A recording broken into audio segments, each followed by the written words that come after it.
have to start with what just happened over the past 62 minutes on The View. And it's not even one of my wacky View clips for you where we just make fun of Sunny or Joy. I mean, we love those. But this is like legit Joe Biden, who's on, well, you guys will tell me what he's doing here. And I'll tell you what Mark Halpern says. He's on some sort of a rehabilitation tour. Well, okay. Anyway, he goes on to The View, and it wasn't rehabilitative at all. What do you get when Joe Biden mumbles through yet another teleprompter disaster and the hosts of The View scramble to pretend everything's fine? You get a glorious media meltdown, and Megyn Kelly just showed up with a verbal flamethrower. Buckle up. Today, we're diving into a brutal roast session where Megyn doesn't just clap back, she claps everyone. From Biden's senior slip-ups to Joy Behar's mental fog, this is the circus you didn't know you needed. I've noticed that Trump can't stop talking about you. He's obsessed with you. As of late April, he had mentioned you and your family and your administration at least 580 times. We're talking shrink land now, because, you know, when you're obsessed with somebody, you have to look in yourself and say, what is going on here? And at his Trump's cabinet meeting last week, your name was invoked 52 times, and he blamed you for the economic mess that his tariffs are causing. Why is he so fixated on you and blaming you for everything? I beat him. It was a perfectly average Tuesday. Birds chirping, coffee brewing, and somewhere in America, Whoopi Goldberg was once again committing a felony against common sense. Enter Joe Biden, the man, the myth, the walking teleprompter tragedy. Naturally, The View saw this as the perfect time to dust off their decorative ferns, fire up the cackling chorus, and pretend this political train wreck wasn't billowing so much smoke it could have triggered the studio sprinklers. This wasn't just denial. It was a masterclass in mental gymnastics, live on national television. There's a little bit more. Speaking of those around him who covered up his infirmity, or at least that's where my mind went. Dr. Jill was there too, and as usual, came to the rescue. Watch SOT 38. What is your response to these allegations, or are these sources wrong? They are wrong. There's nothing to sustain that, number one. Number two, you know, think This of is about the books. What we're left with. We're left with a circumstance where we had an insurrection. I started. The people who wrote those books were not in the White House with us, and they didn't see how hard Joe worked every single day. Joe worked really hard. I think he was a great president. She says none of these people writing the books worked for us. Well, one of the first to have his book hit interviewed Ron Klain, who was Joe Biden's chief of staff for almost all of his presidency. And he went on the record saying that Biden thought he was president of NATO. Where was that follow-up, ladies of The View? Now, picture this. Biden shuffles onto the set like a confused grandpa who accidentally wandered into a high school production of Hamilton. The hosts of The View burst into applause so painfully forced you could practically hear their contracts, whispering, "Just smile and don't get fired." What was meant to be a heartwarming presidential moment quickly devolved into something closer to bingo night meets bad improv, with a splash of delusion so strong it could power Joy Behar's Flatiron for a week. He could barely spit it out. And he threw that one out there too. My goodness. He and Obama are two peas in a pod on this. Sexism and racism, if you didn't vote for her. That's obviously what she thinks too. But the nerve of this guy, of all people, to come out and say that's why she lost. Yeah, I mean, here's the deal, Megyn. You know they're putting him out there to provide proof of life because a lot of people are wondering. They hadn't seen him in a while. But at some point in every person's life, you go from rehab to palliative care. And he is definitely in the palliative care category. But don't worry. America's favorite, I'm not mad, just disappointed media assassin Megyn Kelly was watching this glitter-coated disaster unfold with the kind of disdain usually reserved for soggy toast and TikTok life coaches. And, oh, she had thoughts. Megyn didn't just critique the episode, she torched it. She lit the set on fire, roasted the teleprompter, and salted the earth where the cue cards once stood. This wasn't a review, it was a scorched earth takedown. They asked him about that. They asked him about that moment. Watch this. South 36. When the vice president was here, I asked her if she would have done something differently than your administration over the past 4 years. And because of all the successes that your administration had, I think her response was, there is not a thing that comes to mind. Now, that answer was weaponized against her. And there has been some reporting that you... Because let's be honest, watching The View navigate a Joe Biden appearance is like handing the Olympic torch to a pack of drunk raccoons and hoping for the best. The bar isn't just low, it's 6 feet under, and somehow they still manage to trip over it in heels. Every nod, every awkward chuckle, every pre-approved marshmallow soft question lobbed at Biden felt less like journalism and more like a desperate group project held together with glitter tape and wishful thinking. This wasn't a conversation. It was a carefully choreographed cringe fest. And yes, we watched every second of it so you wouldn't have to. Did that clear it up for you? I mean, you have clarity on it now? That gerbil is having a hard time spinning the wheel. That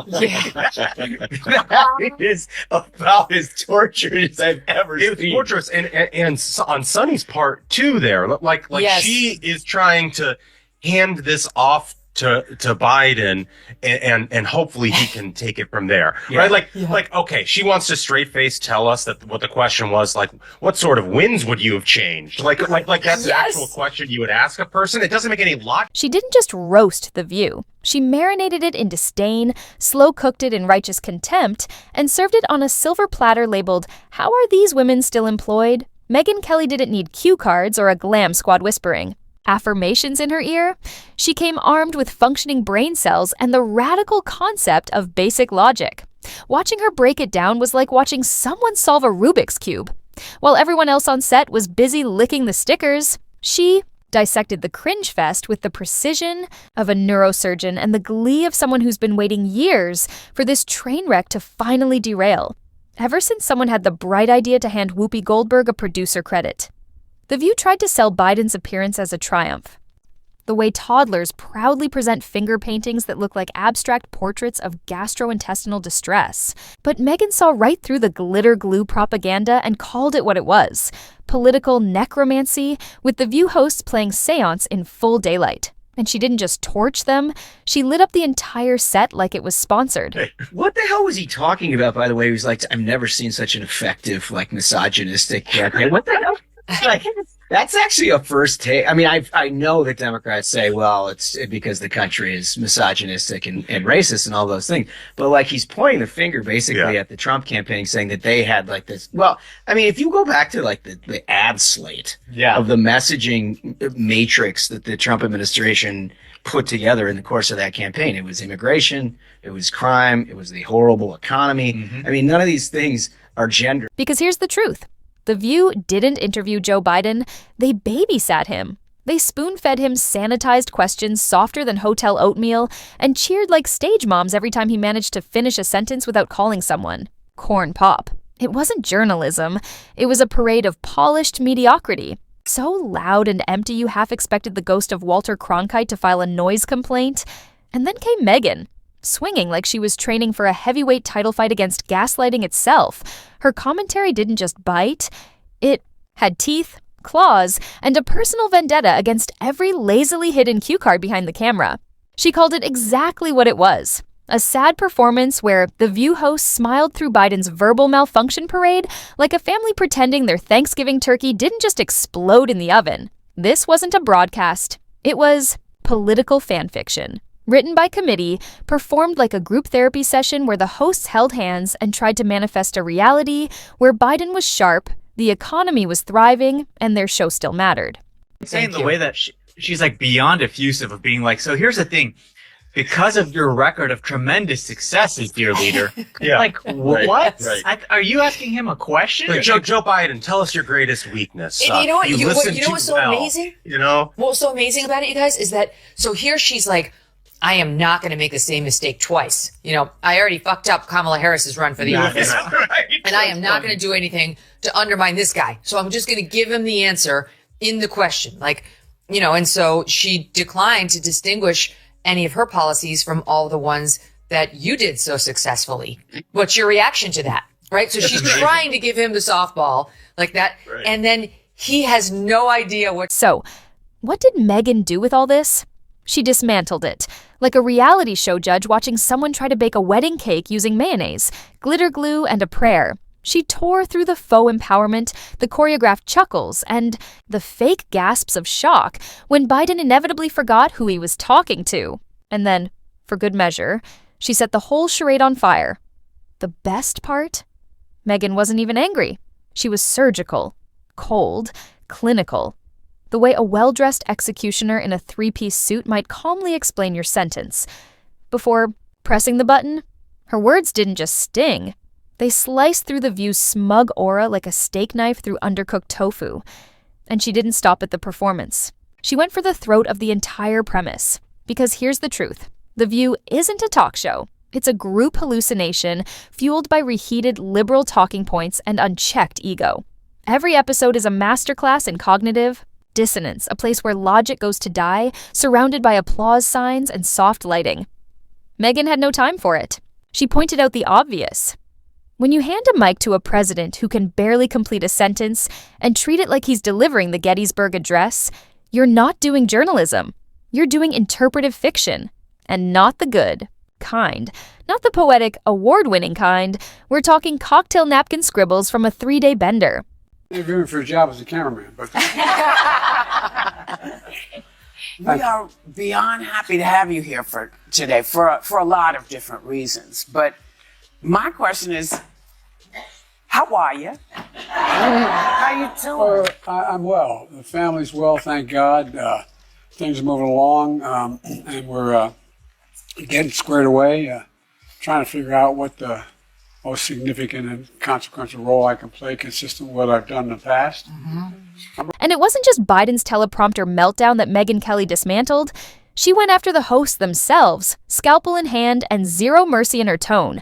Whoopi Goldberg, now functioning less like a moderator and more like a spiritual medium for mass delusion, nodded along to Biden's incoherent tangents like she was receiving divine wisdom through a clogged Bluetooth earpiece. Megyn likened it to a church revival led by a malfunctioning animatronic, equal parts eerie and unintentional comedy. Then came Sunny Hostin, whose expressions toggled between concerned citizen and burned-out law professor trapped in a group project. Megyn observed that Sunny's idea of journalistic integrity seemed to come from a fortune cookie that had been run over by a Prius, and the mental gymnastics Sunny performed trying to justify Biden's fourth contradiction in 2 minutes. So intense, you half expected her to emerge with an Olympic medal and a chiropractor referral.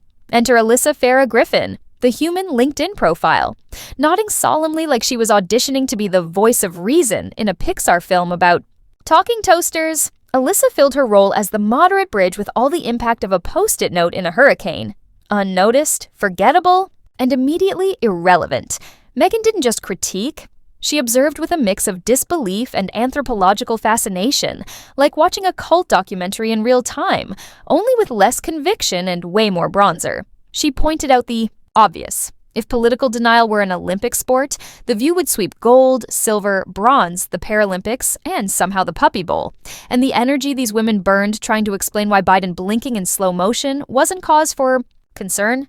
It could have powered the entire eastern seaboard during a blackout. But Megyn wasn't done. Not even close. She turned to the wardrobe choices. She couldn't help but mention how the hosts were dressed like someone had raided a discount cruise ship costume closet. Blindfolded. Every outfit screamed, "I'm relevant," while whispering, "I've lost a bet."